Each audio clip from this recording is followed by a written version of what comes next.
मुंबई सपनों का शहर। कहते हैं कि मुंबई जो जाता है वो कभी भी खाली हाथ नहीं लौटता। अपने सपनों को हकीकत में बदलने वाली खास जगह है मुंबई, जहां समंदर की लहरों से लेकर लोकल ट्रेन तक की भीड़ कुछ अलग कहानी बयां करती है। इस बार मुझे भी मौका मिला मुंबई जाने का। ओकेजन था वेव समिट 2025। तो आइए इस ब्लॉग में मेरे साथ चलिए फाइनेंशियल कैपिटल मुंबई।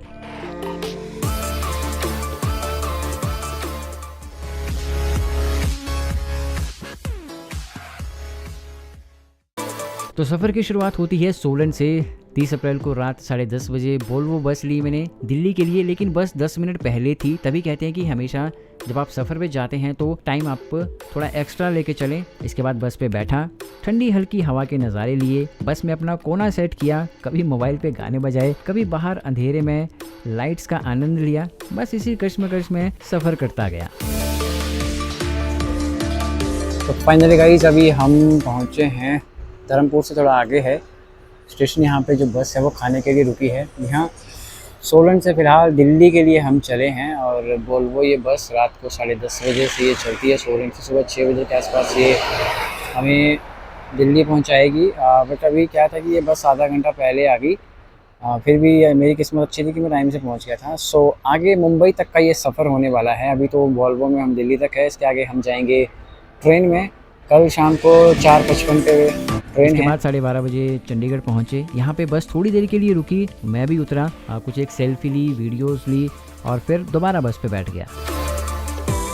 हेलो जी, हाय। तो रात के 12:35 का वक्त है और इस वक्त मैं हूँ सेक्टर 17 चंडीगढ़ में। फ़िलहाल मुंबई के लिए सफ़र पे निकला हूँ मैं। और सुबह 5:45 बजे के आसपास दिल्ली कश्मीरी गेट पहुंच गया। Hey guys, good morning. सुबह हो गई है और अभी दिल्ली कश्मीरी गेट पहुंचने वाले हैं हम। अभी शाम 5 बजे तक यहीं वेट करना है। वहाँ पे भाई लेने आया हुआ था तो इनसे मिलना हुआ और 3-4 घंटे इनके साथ टाइम स्पेंड करने के बाद फिर मैं निकल पड़ा कम्युनिटी रेडियो एसोसिएशन के ऑफिस। इसके बाद ऑफिस से निकल गया क्योंकि 4:55 पे मुझे निजामुद्दीन स्टेशन से राजधानी एक्सप्रेस पकड़नी थी। तो मैं 1 घंटा पहले ही स्टेशन पर पहुंच गया था।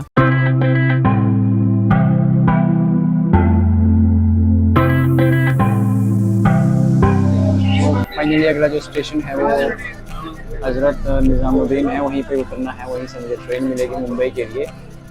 एक बात तो है कि मेट्रो का जो ट्रैवल वो बड़ा ही ज़बरदस्त होता है। दिल्ली की लाइफ लाइन से कहा जाता है।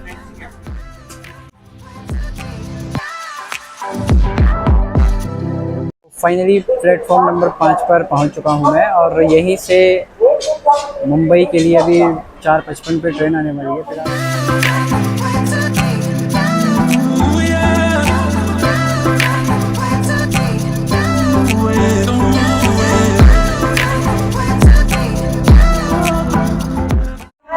तो भाई ये है बोगी जिसपे अपना ट्रैवल होगा, B10।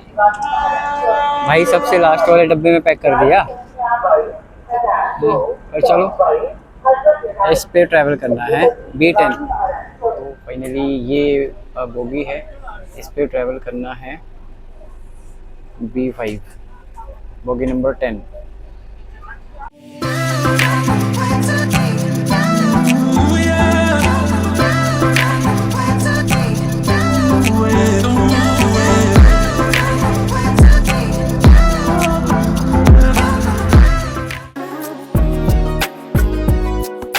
धीरे धीरे ट्रेन रफ्तार पकड़ती है तो यहाँ पे सबसे पहले आता है न्यूज़पेपर, उसके बाद पानी की बोतल, फिर स्नैक्स भी आते हैं। स्नैक्स में क्या कुछ है ये आप देख लीजिए।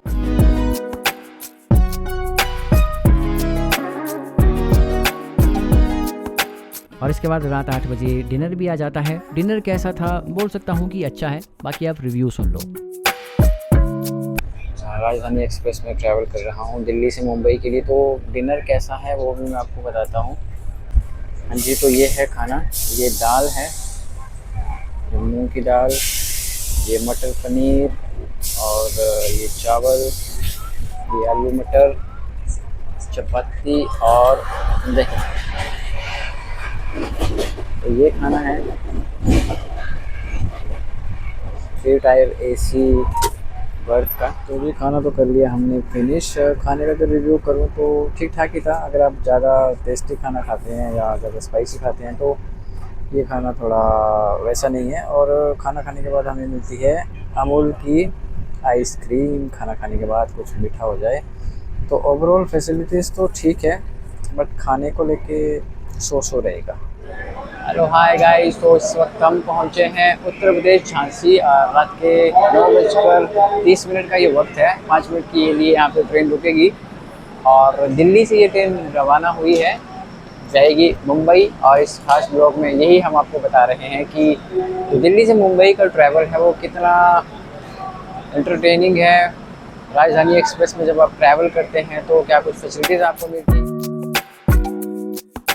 डिनर करने के बाद ट्रेन में नींद बड़ी ज़बरदस्त आई। हालांकि बीच बीच में नींद टूटी, जहाँ जहाँ पर ट्रेन रुकी वो स्टेशंस भी मैंने आपको दिखाए। तो जनाब ये है राजधानी एक्सप्रेस का ब्रेकफास्ट में काफ़ी हेल्दी चीज़ें आपको मिलती है। कॉफ़ी आपको मिलती है, फ्रूटी आपको मिलती है, ब्रेड टोस्ट आपको मिलता है, साथ के साथ वेरका का बटर आपको मिलता है, ब्रेड कटलेट आपको मिलते हैं। आप वेज नॉन वेज अपने हिसाब से कर सकते हैं। तो वही मैं तो वेज हूँ तो मैंने वेज मंगाया था। कुल मिलाकर बोल सकते हैं कि राजधानी एक्सप्रेस का ब्रेकफास्ट भी ठीक ठीक है।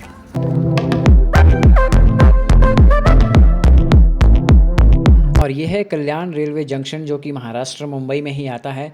यहाँ से अब 1 घंटे का सफ़र और है और उसके बाद पहुँच जाएंगे हम छत्रपति शिवाजी टर्मिनस मुंबई, जहाँ पर राजधानी एक्सप्रेस का आखिरी स्टेशन होगा। मुंबई की लाइफ वाकई में बहुत बिजी है और यहाँ का क्लाइमेट बहुत गर्म है। अभी मुंबई मैं एंटर भी नहीं किया हूँ, कल्याण में ही हूँ, लेकिन यहाँ की गर्मी उमस। सुबह का ये वक्त है तकरीबन 9 सवा 9 बजे के आसपास का, लेकिन गर्मी इतनी भयंकर है कि क्या बोले। किसी ने बड़ा खूब कहा है कि मुंबई है दिल वालों की, और ये बड़ी बड़ी इमारतें इसी बात का गवाह है। मुंबई जिसे देश की आर्थिक राजधानी भी कहा जाता है और हमारा भारत देश किस कदर तरक्की कर रहा है, मुंबई इसका सबसे बड़ा एग्जाम्पल है। और जनाब ये है मुंबई लोकल, जिसे कहा जाता है मुंबई की धड़कन, और 450 किलोमीटर की पटरी पर ये रोज़ाना 75 लाख यात्रियों को उनके गंतव्य तक पहुंचाती है। और ये माना जाता है कि इस ट्रेन पर अगर आपको सीट मिल गई ना तो भाई आपके वारे न्यारे है। कसम से मैंने भी ट्रैवल किया इस ट्रेन पर, ऐसे ही लटक के जाना पड़ता है। तो कुल मिलाकर बोल सकते हैं कि मुंबई लोकल झुकेगी नहीं। और हाँ, मुंबई लोकल को लेके थोड़ा अपना जीके इम्प्रूव कर लो। हर दिन 3242 गाड़ियाँ मुंबई की पटरी पर दौड़ती हैं। तो फाइनली गाइज मुंबई पहुंच चुके हैं। ये शिवाजी छत्रपति टर्मिनल है, रेलवे जंक्शन। और ये जिस ट्रेन पे अभी मैं आया हूँ, बहुत से पैसेंजर्स मेरे साथ आए हैं। और गर्मी बहुत है मुंबई में। अभी कम्युनिटी रेडियो के सम्मेलन में जाना है, तो देखते हैं वहाँ पे कैसा रहता है। सफ़र बहुत अच्छा रहा और मुंबई घुमाएंगे आपको इस ब्लॉग में। आज गाइस फर्स्ट टाइम जब आप मुंबई आते हैं तो सबसे बड़ा चैलेंज तो यहाँ की गर्मी को फेस करना होता है, और दूसरा जिस डेस्टिनेशन पर आपने जाना है वहाँ के लिए गाड़ी ढूंढना, खासकर ट्रेन ढूंढना। तो अभी मैंने गाड़ी में जाना है, गाड़ियाँ तो है बगल में लगी हुई, देखते हैं क्या कुछ बनता है। Stay in touch.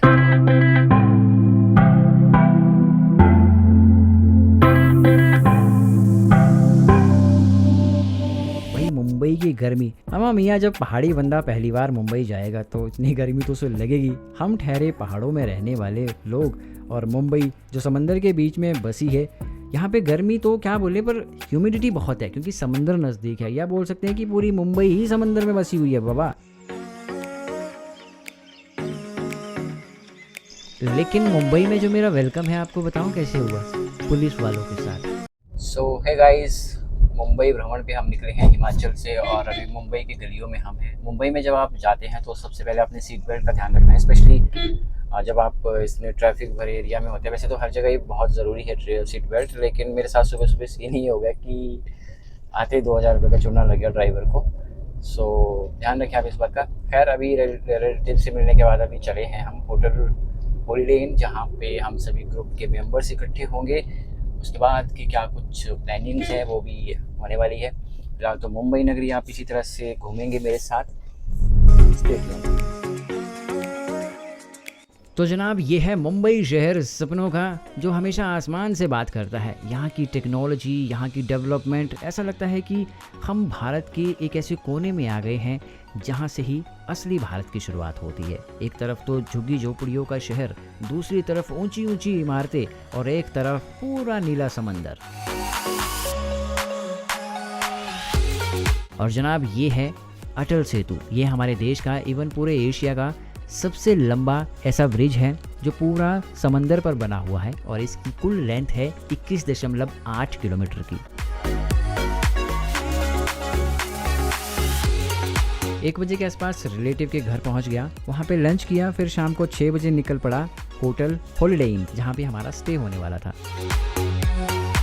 होटल में चेक इन करने के बाद फटाफट रजिस्ट्रेशन करवाया और फिर रेडियो के कुछ पुराने कुछ नए चेहरों से हम मिले। हर किसी से कुछ ना कुछ सीखने को था। कुल मिलाकर बोल सकते हैं कि मुंबई का ये जो ट्रिप था ये काफ़ी अनफॉरगेटेबल था मेरे लिए। सीखने को बहुत कुछ था, एंजॉय करने को बहुत कुछ था। वैसे भी मुंबई हम हर रोज़ तो नहीं आ सकते ना।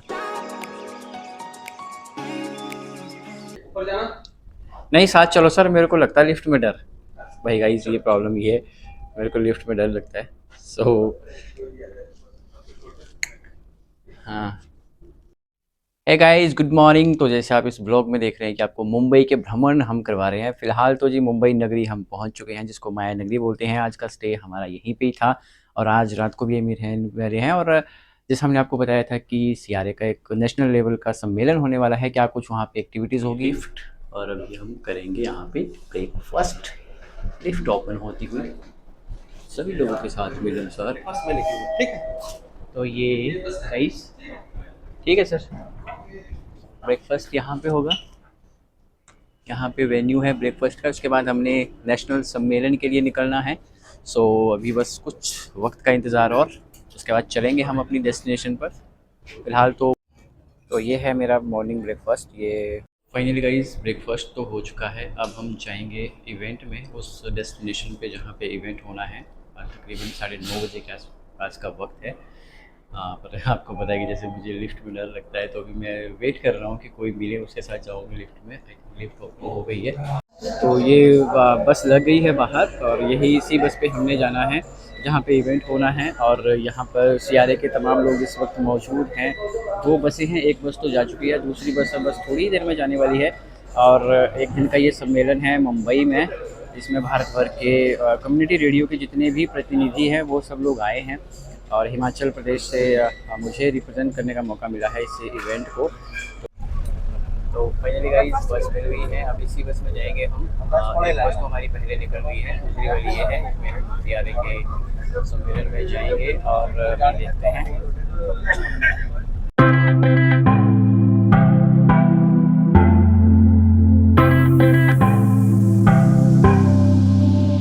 ये है मुकेश अंबानी जी का जियो वर्ल्ड सेंटर। और जब यहाँ पे आप आते हैं तो प्रॉपर चेकिंग आपकी होती है, मोबाइल फ़ोन्स आपके चेक होते हैं।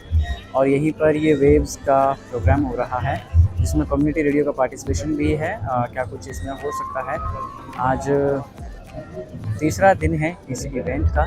सो यहीं पर आज होना है इवेंट और भारत के अलग अलग राज्यों से कम्युनिटी रेडियो के जनप्रतिनिधि यहाँ पे आए हुए हैं और यहीं पर ये प्रोग्राम होगा। सो आगे क्या कुछ होगा बताएंगे हम आपको। वेव समिट में तीसरा दिन यानी 3 मई को कम्युनिटी रेडियो का खास प्रोग्राम होना था, तो इसी पर्पज से हम लोग सभी गए थे। देश भर के तकरीबन 250 रेडियो के जनप्रतिनिधि वहाँ पे गए थे।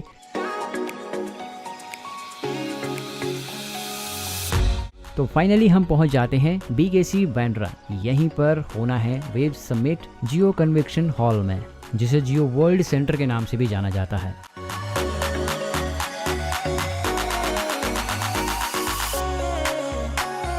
वेब समिट 2025 के चकाचौंध में मैं भी खो जाता हूँ। यहाँ पर मुझे बहुत सी डिजिटल क्रिएटर्स के साथ इंटरेक्ट करने का मौका मिलता है। इंटरव्यूज़ कैसे कंडक्ट होते हैं, जियो हॉटस्टार के कई रिप्रेजेंटेटिव्स को करीब से देखने का मौका मिला। जतिन सप्रू यहाँ पे आए हुए थे जो इंटरव्यूज़ ले रहे थे। फॉर्मर क्रिकेटर मैथ्यू हेडन और अनिल कुंबले, राजस्थान टीम के मालिक। तो वहीं पर दूसरे हॉल में शार्क टैंक टीम के जजेस अमन गुप्ता और अनुपम मित्तल भी आए हुए थे। तो थोड़ा बहुत इधर उधर घूमने के बाद फिर जो हमारा असली वाला काम होता है वो शुरू हो जाता है, क्योंकि जिसके लिए हम यहाँ पर आए हुए थे वो मीटिंग भी तो अटेंड करनी थी। तो तकरीबन 11:30 बजे के आसपास इन्फॉर्मेशन एंड ब्रॉडकास्टिंग के जनप्रतिनिधि वहाँ पर आते हैं, हमें कम्युनिटी रेडियो के बारे में बताते हैं। हमारे देश के 4 रेडियो को बेस्ट अवार्ड दिए गए और ये पूरे कम्युनिटी रेडियो के लिए बहुत ही खुशी की बात है कि इतने कम संसाधनों में भी कम्युनिटी रेडियो देश की तरक्की में अपना बेस्ट दे रहे हैं।